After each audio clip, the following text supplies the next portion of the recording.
Hello everyone! For today's video ay samahan nyo akong pumunta doon sa Pingshan Sunset View sa Colon Bay, Exit B. So ayan guys, pag naka-exit na kayo ng B, diretsuhin nyo lang yan. Huwag kayong kakanan or kakaliwa, diretso lang yan. Tapos, pag nandun na kayo sa dulo, bababa lang kayo dyan guys. Tapos, makikita mo yan. Yung daan dyan. Tapos may traffic light. Pag nakita nyo yung traffic light dyan, tawid lang kayo dyan sa guys. Yan, tatawid kayo. Just follow this guide. Madali lang siyang puntahan, mga from MTR, mga 5 to 6 minutes bago kayo magsimulang umakyat. Pag mabilis kayong maglakad. Pero pag mabagal naman, sabihin mo ng mga 10 minutes. So, and guys, lakad-lakad lang hanggang sa makita mo yung dalawang leaf doon. Yung may leaf number 1 at saka may leaf number 2. So, ang gagawin natin ay sasakay tayo mamaya sa leaf number 2. Kasi doon yun paakyat hanggang sa taas. So, lakad lang guys. Yun, makikita nyo yung dalawang leaf doon. Yung kulay, yung pataas na yan guys, yan yung leaf. Hanggang doon sa tuktok. So, mamaya, sasakay tayo sa leaf number 2. Magandang hiking ito guys, kasi short hike lang siya. So, ayan yung leaf number 2. Dito tayo sasakay. Yan. Pag nakasakay na tayo, dun tayo sa taas. So, ayan, diretsuhin nyo lang siya guys. Makita nyo dyan yung state. Anong state yan? Tapos, mag-turn left tayo. Kasi I think mga 10 minutes ko lang ito nilakad. Madali lang siyang magandang short hike ito. Pag mga hapon na guys, kung gusto nyo makita yung sunset view, yan. So, dito lang siya guys. Turn left and go straight. Maglalakad lang kayo dyan. Diretsuhin nyo lang siya. Tapos, tatawid kayo dyan. Dyan sa may daan dyan. Dyan dapat sana tatawid. Kaso lang, dumiretso ako doon sa dulo. So, after that, bumalik na naman ako guys. Para tumawid. Pero may tawiran pala doon. Nakala ko wala. Hindi ko kasi nakita. So, diretso ito yung tatawiran sana. Kaso, nag-turn right. Akala ko doon sa may bus stop doon sa may tawiran doon. Nakabakod. Yun pala, may sasakyan nun nakaharang. Hindi ko nakita na may tawiran din pala doon. So, bumalik ulit ako doon sa kabila. So, yan guys, yung makikita nyo dyan, yung parang bundok dyan na yan aakyat mamaya. So, madali lang siya. Madali lang siyang tignan, pero pag umakyat ka na, sus me, mahirap din pala. So, yan. Yung akala mo. So, bumalik ulit ako guys. Akala ko, mag-isa lang ako dyan, mga 5:30 na akong umakyat dyan 5:30 ng hapon. Kasi yung sunset is 5:40. So, sabi ko, sana maabutan ko yung sunset. So, dito ako tatawid. Tapos, aakyat mamaya. So, madali lang siya. As in, ito na yung parang favorite hiking spot ko na mga short hike. Kasi madali lang siyang puntahan. Saka malapit lang dito sa atin. Toy station away lang dito. Colon Bay to guys. Exit B. So, ayan. Lakad-lakad lang hanggang sa makita mo yung may stairs doon. Doon na yun papaakyat. Yan. Yung makita yung bundok na yan guys. Yan yung tuktok niyan lang. Kaso lang pag umakyat ka na maraming stairs. So, pag nakikita mo, parang lang siya. Parang mababa lang siya. Pero pag inakyat mo yung mga hagdan, ay nako, napakadaming hagdan. Pero syempre, gusto mo makita yung sunset view. So, kailangan kailangan mo akyatin talaga yon, kailangan magtiis sa umakyat. Pero sulit, as in, napaka-refreshing sa taas at saka nakaka-relax. Lalo na pag pagod ka sa trabaho, tapos gusto mo nang maglakad-lakad. O, dito lang yan guys, sa Colon Bay, Exit B. Madali lang siya.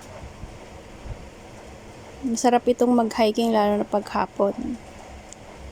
So, ito na siya. This is the moment of truth na umpisahan ng maglakad-lakad, paakyat. At saka napaka-sharp yung hagdan niya guys. Hindi siya yung talagang as in na ano siya. Hindi siya yung pa-slanting na ano. Napaka-sharp yung hagdan. Kaya dapat talaga kumapit ka kung yung tuhod mo hindi malakas. Ay nako, mahirap umakyat. Pero marami ako na mga nakakita mga matatanda na umaakyat ha. Ang gagaling nilang umakyat, as in nag-exercise sila. Napapabilib ako sa kanila kasi ang bilis nilang umakyat. Mga ano na yun mga parang mga 60 to 70, mga ganon. Tapos ang bilis nilang umakyat.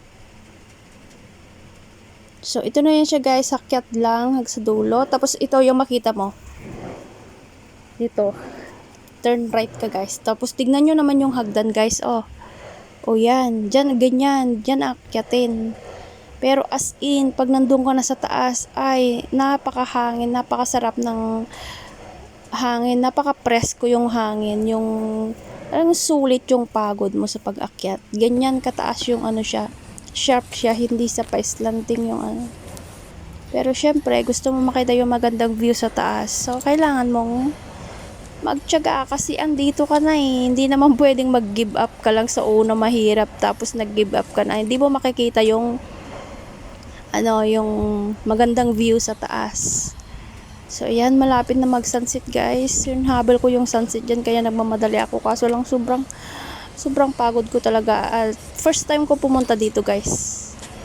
As in, may nakita lang ako na video na nagpunta dito tapos sinundan ko lang yung guide nila. So ayun, nandito rin ako. At saka masarap yung mag-hiking mag-isa guys. Kasi yung hindi ka nagmamadali, tapos kaka-relax lang, ganun. So ayun tignan nyo doon, galing ako doon sa baba kanina, tapos ngayon nandito na ako sa taas. So yan na guys. So tignan nyo naman, napakaganda. As in, may mga ganito pala dito sa Hong Kong, mga short hike, no? Yung ganito lang siya. Tapos yung dyan sa baba, mga bahay-bahay na dyan. Mga buildings na. Yan, malapit na mag-sunset guys. Mga 5, na yan. I think mga 5:40 na yan. Pero hindi pa lumulubog yung araw that time. Kasi almost 7 na siya lumubog matagal. So ayan, video muna ako habang nagpapahinga. So imagine, galing ako dun sa baba kanina, may nakikita kayo mga bus doon sa may bus stop. Doon ako duman kanina. Tapos heto na yung magandang view. Di ba? Sabi ko sa inyo tiyaga-tiyaga lang kasi pag wala kang tiyaga, hindi mo talaga makikita yung magandang view sa taas. As in, napakaganda. Ito na yung favorite hiking spot ko na short hike, pero super naman siya. Super sulit ang pagod dyan guys. Kasi napaka-presko yung hangin sa taas. And as you can see naman, tingnan nyo yan, magaling pa yan, umakyat. Talo pa niya ako. Kasi mabilis siya. Dyan guys, kikita nyo dyan. Ang ganda niyan. Siguro pag mga winter to, maganda mag-hiking. Kaya, babalik ulit ako dyan guys. Maybe next month, babalik ulit ako dyan. Kasi, hindi pa ako nakarating dun sa taas kasi gabi na doon sa pinakataas-taas niyan. Hindi pa ako nakarating kasi madilim na nung mga 7 plus na. Nandiyan pa rin ako sa taas, madilim na Tapos syempre alam mo naman, tatakot ako. At saka may curfew din, kailangan umuwi on time. So ayan guys, hanggang sa dulo doon. Hanggang doon lang ako, pero doon sa pinakatuktok noon doon sa ano, hindi pa ako nakapunta.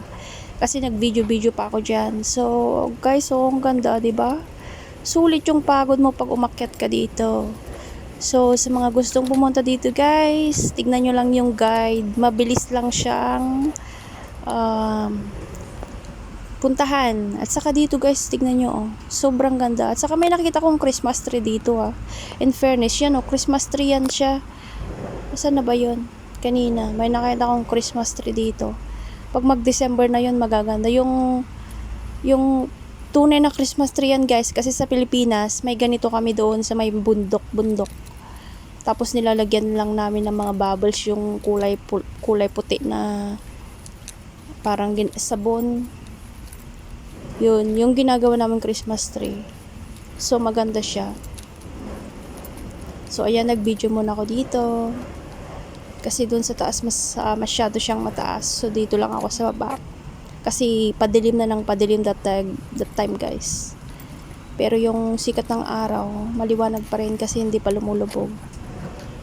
So, tingnan niyo naman. Napakaganda, napaka-presko. At saka parang nasa Pinas ka lang, no? Pag nakakakita ko ng mga ganito. Kasi nature lover ako. So, mas gusto ko yung nagpupunta sa mga bundok kaysa doon sa mga city, sa galaan, mga gano'n. Mas gusto ko sa bundok, guys. Yan.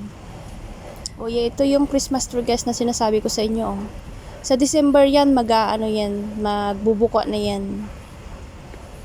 So, babalikan ko ulit yan at titignan ko kung bumuka na ba siya. So, pwede yung magtambay-tambay dito guys, oh. Kaya na mag-picnic ka ba lang ba dyan, oh. Maganda maglatag-latag ka lang habang hinihintay mo yung sunset. Oh, di ba? Maganda na. At least, ano siya, presko. Tahimik, presko yung hangin. Ito yung mga gusto ko. No, yung kahit mag-isa lang ako. Yun ang pinakagusto ko, yung mapag-isa. Kasi mas tahimik yung buhay ko. At saka mas payapa yung pakiramdam ko ba. So, yan. Zoom in, zoom out lang ako habang tinitignan ang view sa baba. At saka, syempre, finifeel ko yung, ano yun guys, so parang ano siya, yung, reflection ng sunset doon sa may, Oh, tignan nyo guys, napakaganda. Saka try nyo ring puntahan ito. May nag-photography dyan sa taas. Oh. So hanggang dito lang muna ako kasi gabi na at saka mag-isa lang ako. Takot pa akong pumunta sa taas kasi syempre paggabi na ng paggabi mag-isa ako. Syempre alam nyo naman guys, first time ko mag-umakyat dyan, hindi ko pa kabisado. So, ayan. Sana nag-enjoy kayo dito sa pinuntahan ko. Dito sa Pingshan daw to eh.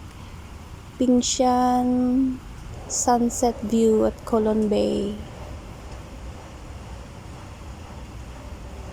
Nakaka-relax. Nakaka-relax talaga dyan. Saka babalikan ko yan for sure. Kasi ngayon maulan-ulan yung panahon ngayon. So, hindi maganda mag-hiking.